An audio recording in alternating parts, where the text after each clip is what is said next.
rencana kudeta seorang menteri. Waduh. Oke. Panas ya. Saya kasih dengar dulu ini ya suaranya ya. Karena kalau pakai video nanti saya kena ini. Nah. Islamofobi itu kalau di dalam konsep ilmu adalah satu sikap yang takut kepada Islam atau malu mengaku Islam. Sehingga orang takut gitu. Kalau disebut Islam takut gitu. Atau ditakuti. Jangan sampai muncul. Atau kalau orang Islam sendiri, kayak kita ini malu kalau ngaku Islam. Itu fobi kalau dalam ilmu politik. Nah di Indonesia apa ada orang takut ngaku Islam sekarang? Nggak ada. Gitu. Apakah pemerintah buat kebijakan anti Islam? Enggak. Kalau Belanda buat kebijakan anti Islam. Sekarang ini pemerintah. Perguruan tinggi Islam, UIN itu udah hebat-hebat.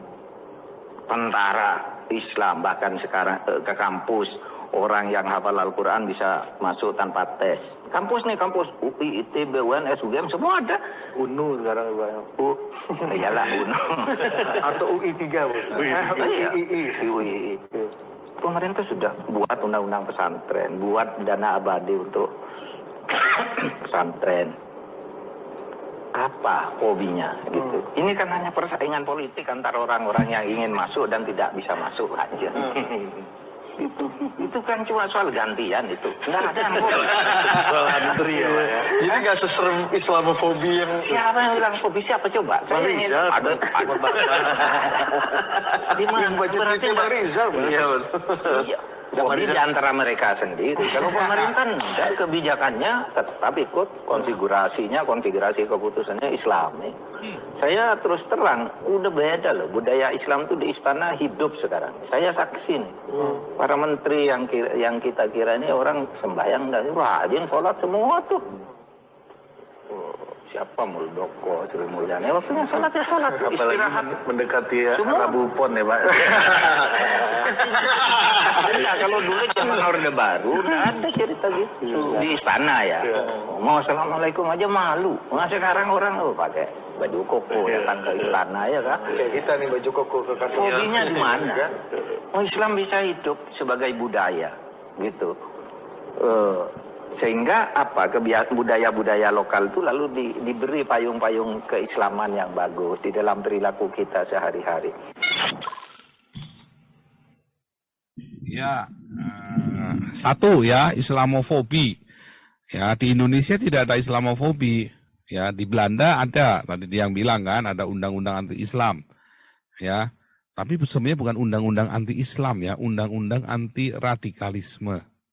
Kebetulan di sini yang radikal itu selalu orang Islam yang selalu mengganggu, membahayakan harkat hidup orang banyak. Itu selalu orang Islam.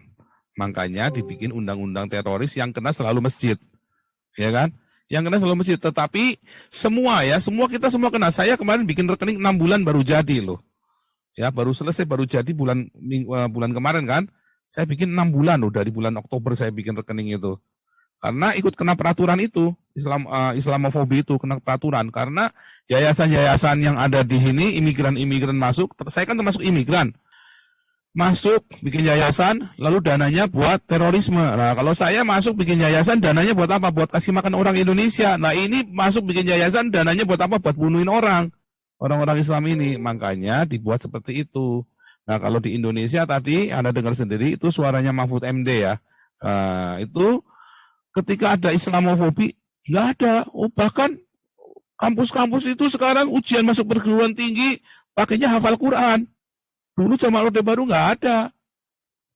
Ya, dulu zaman Orde Baru nggak ada assalamualaikum kalau masuk ke kantor pemerintahan. Sekarang semua pakai assalamualaikum, pakai baju koko, pakai ya kan, bahkan pakai jilbab segala macam kan.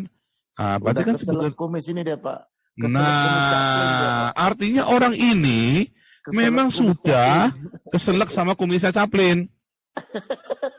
Ya kan? Nah, itu dari kemarin yang saya kritik Mahfud MD, ya. Itu dari kemarin saya kritik, itulah sebabnya saya misuh-misuh ya. Kenapa? Karena orang Indonesia, Anda kalau nggak digini kan nggak bisa kan. Ini bukan Anda yang sudah dalam komunitas rombongan Nabi ya, tetapi maksudnya ini buat orang-orang Islam sama Kristen pengikutnya Gilbert ya. Makanya Anda lihat ya, Ini ada yang bilang Mahfud MD bukan level nih. Mana tadi nih sebentar ya. Nih. Pak Mahfud nggak level, iya level saya kan wapres, bukan menteri. Level saya itu wapres. Wapres itu pengen kepala saya, ya. Wapresnya Indonesia, si siapa Ma'ruf Amin itu pengen kepalanya saya. Ma'ruf Amin nggak level sama saya justru, ya. Cuman saya kasih tahu kemarin si Gus Yakut aja saya tentang debat aja dia nggak berani kok, dia ngomong nggak berani kan. Kenapa? Ya karena memang dia tahu dia salah. Dia mau ngomong apapun tak sekak sama saya nggak bakal menang. Saya ngomong benar semua kok, ya kan.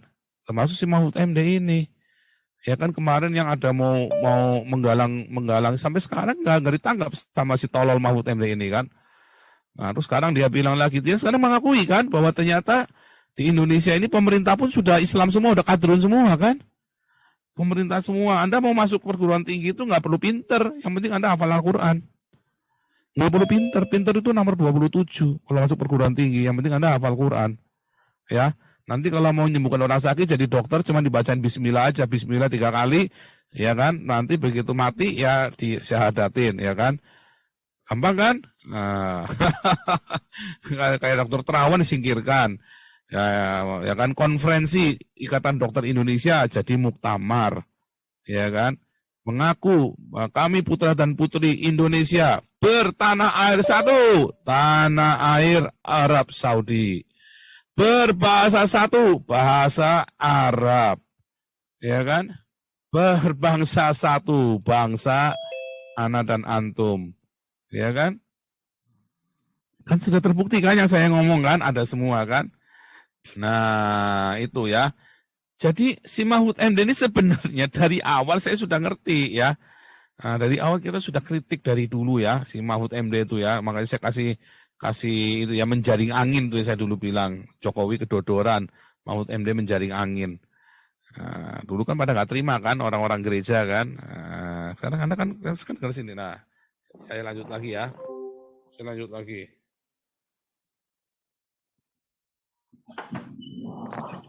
Ya terus terang saya memang prihatin sampai terjadi seperti Ade Armando ya yang menjadi korban keberingasan di tempat terbuka yang mengatasnamakan demo gitu ya, atau numpang di demo. Ya. Saya tahu itu bukan mahasiswa dan yang sudah ditangkap semua kan bukan mahasiswa gitu ya, itu memang penyusup dan dari kelompok-kelompok memang yang orang keras lah ya kalau dilihat latar belakangnya. Saya menyesalkan itu terjadi, tetapi memang untuk tahun 2024 tuh ya saya agak risau pribadi ya. Itu siapa ya yang bisa menyelesaikan kasus ini, kan masalah ideologis nih. Polarisasi yang tajam nih, masalah ideologis ini perlu orang kuat.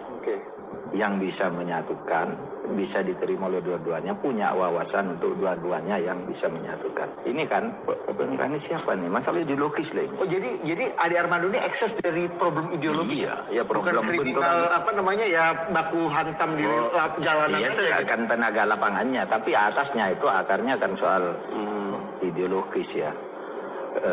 Polarisasi yang begitu tajam, mempunyai cara bagaimana meletakkan agama dengan negara itu, kan itu masalahnya. Itu satu yang harus kita pikirkan. Bangsa ini pemimpin tahun 2024 itu sudah pasti pemilu, Pak Jokowi tidak lagi itu, maka pemimpin yang harus muncul itu pemimpin yang bisa menyatukan, menjaga keseimbangan dan merekatkan negara-negara ini bisa maju, tidak kayak sekarang saling mengerikan kalau saya lihat. Yang kedua, lapis keduanya itu masalah korupsi. Itu juga perlu orang kuat ya. Ini korupsinya kan udah tidak terkendali. Dan mau nyalahkan di mana? Wong di setiap sektor pengadilannya begitu, parlemennya begitu, di birokrasi pemerintahnya begitu, pengusahanya begitu. Semua bekerja dengan cara-cara itu. Nah ini juga memang kemudian saya berpikir kayaknya memang perlu satu terobosan. Kalau teori klasik sih kalau negara sudah begitu, kalau di Amerika Latin itu biasanya muncul kudeta. Iya kan? Kalau di Amerika Latin kan selalu begitu. Ini negara mau hancur sambil Kalau usah gitu Pak, tetangga kita atas ini juga kayak gitu Pak. Ya kan? Myanmar, Thailand gitu. Nah kalau memang itu ada teorinya Plato itu dulu 2500 tahun lalu kan mengatakan kalau demokrasi itu sudah menjadi anarki memang harus muncul apa yang disebut strong leader, pemimpin yang kuat. Pokoknya babat aja semua dulu daripada negara yang hancur. Serem ya. Serem ya. Kalau di mana sudah dikudeta ini. Itu kan sinyal, itu kan kode keras kan. Kode keras itu. Wah, kalau di mana-mana sudah dikudeta ini. Ya kan. Dibilang ini sekarang ini kan korupsi paling ngeri, lebih ngeri daripada Orde Baru lah. Kan dia yang jadi Menko Polhukamnya. Kenapa nggak dibersih-bersihin? Nah itu yang hakimnya KC gimana tuh? Korupsi nggak tuh?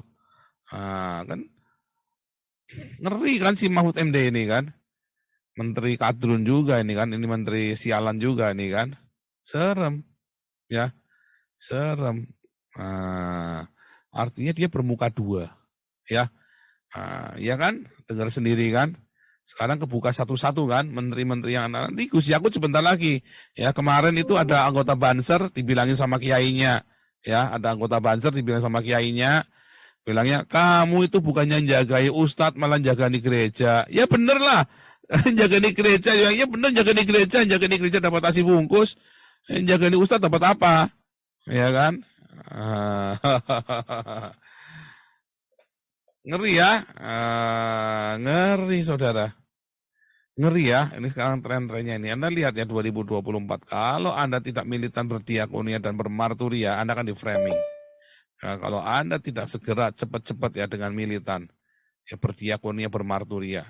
Makanya kita di sini ya, Anda tahu di mana ada channel yang benar-benar kita sungguh-sungguh tulus ya. Kayak begini ya, kita sampai kubrak-kubrak begini, semua dana kita masukkan buat apa? Buat proyeknya Indonesia. Ya, sementara saya bagaimana? Ya saya hidup dengan keringat saya sendiri, ya kan? Dengan kasih karunia Tuhan. Nggak mengharapkan donasi dari orang-orang dari kalian kan. Saya dengan keringat saya sendiri, jibaku. Sehari 10 jam saya kerja. Ya kan. Saya ngajar dari pagi, cuma 2 jam di sore, kemudian 3 jam. Ya, di YouTube aja saya 5 jam. Ya kan. YouTube saya 5 jam ya. Dengan YouTube itu saya live ya. Sore ya, doa fajar 2 jam, sama ya kita sore 3 jam, 5 jam. Ya kan? Yang 5 jam saya kerja untuk cari nafkah. Ya kan? Coba. Itu untuk apa? Demi apa sih? Ya, demi apa? Demi Indonesia kan? Yang saya sendiri sudah nggak diakui sebagai orang Indonesia karena saya double minoritas. Ya kan? Kenapa saya masih orang kalau misu-misu itu bukan berarti dia benci, karena cinta. Ya. Karena cinta. Kan Tuhan Yesus bilang apa? Cintaku pada rumah Tuhan, rumahku menghanguskan aku kan. Cintaku pada rumahku menghanguskan aku kan. Sama cintaku pada Indonesia itu menghanguskan aku. Sama itu ya. Cuma kan apakah Indonesia mau mencintai saya? Oh enggak, belum tentu. Musa pendeta-pendetanya aja misui saya kok. Ya kan? Bahkan orang-orang Kristen pun ada yang berkhianat merapat ke Islam untuk menghancurkan saya kan. Ya kan, berkhianat kan, jadi Yudas kan untuk menghancurkan saya kan. Walaupun laporannya bohong semua ya. Laporannya. Tetapi kan itu kan ada, kenyataannya begitu. Apakah Indonesia mencintai saya? Belum tentu. Tapi saya bersyukur ya ada komunitas gerombolan Nabi ke-26 yang meresponi ya. Sehingga kita punya kekuatan sekarang ini untuk menggerakkan. Kalau enggak kita bisa nggak bikin proyek ini, nggak bisa. Tanpa orang-orang yang ada di SOM ini, ya, saya nggak bisa. Yang di SOM lo ya, saya nggak bisa bikin semua, nggak bisa. Karena ada orang gila yang seperti Anda, yang mau meresponi orang gila seperti saya, emak-emak ngerumpi, maka jadilah 3 desa di Malang yang kita kasih traktor itu ya. PGI-nya cemburu ya. Tadi ya, ada pesanan PGI itu si Anangkris.